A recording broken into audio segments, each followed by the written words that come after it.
Langsford's first Christmas without beloved former husband Eamon Holmes was thrown into chaos after a family crisis. Ruth Langsford was arranging Christmas festivities solo for the first time in 14 years following her separation from Eamon Holmes, and the already emotional moment was intensified by a disaster involving her mum. Ruth's 93-year-old mum Joan was rushed to hospital after fracturing her pelvis in a painful fall, and the loose women favorite rushed to her side. After a hearty Boxing Day brunch of bacon, sausages, fried eggs, mushrooms and tomatoes, and taking rescue dog Maggie on a much-needed walk, she returned to hospital to be with her mum. She shared the details on Instagram, revealing that her mum, who badly bruised her face in the fall, would be snacking on a huge slice of Christmas cake to boost her morale, along with some festive shortbread.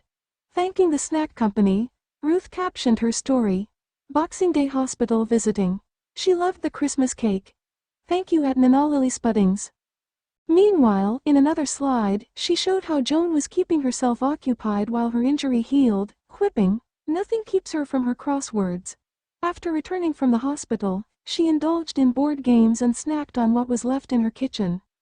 "The best bit of Boxing Day, the leftover soup," she confided. Ruth is currently going through a period of intense change, separating from GB News host Eamon after an almost 30-year relationship and fearing that son Jack will also be distancing himself from the family home soon too. In a recent interview with Woman and Home magazine, she admitted that the upheaval was likely to leave her dying inside. "Although Jack's not yet been at his girlfriend's for Christmas, I'm sure the time will come," she confided. "Then I'll have to take a big gulp and go, 'That's lovely, darling. Of course, it's absolutely no problem. But, of course, I'll be dying inside.'" Ruth is currently living in the £3.5 million Surrey mansion she once shared with Eamon while he has moved on with new girlfriend Katie Alexander.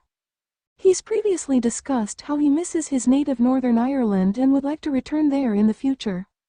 However, according to The Sun, this year he drove 4 hours to be with Katie, a marriage guidance counselor, at her home in the West Yorkshire town of Muirfield. Eamon has posted onwards and upwards messages online, suggesting he is going through a period of readjustment like Ruth. It had previously been discussed online that the ex-couple intend to share custody of their rescue dog, who was a huge part of the family and, like a daughter, to them both.